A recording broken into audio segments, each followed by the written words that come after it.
मुझे यही लगता है कि सुबह से तुमने कुछ भी नहीं खाया होगा। सच कहूँ तो कल से घर में किसी ने कुछ नहीं खाया। सबा ने भी मुझसे कहा लेकिन मैंने नहीं खाया।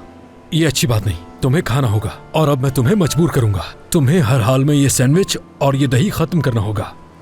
बिल्कुल भी नहीं। अच्छा ठीक है। चलो फिर उठाओ, मुझे तो बहुत भूख लगी है।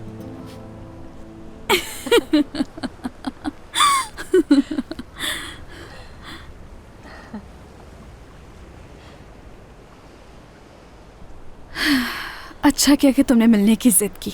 यहाँ आकर बेहतर महसूस कर रही हूँ। बहुत शुक्रिया तुम्हारा। कोई बात नहीं।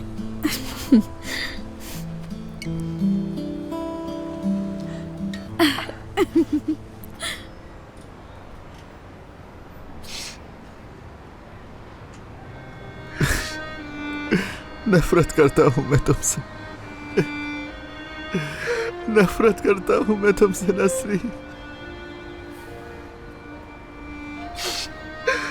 कैसे तुम्हारे मुस्कुराते चेहरे से धोखा खा गया।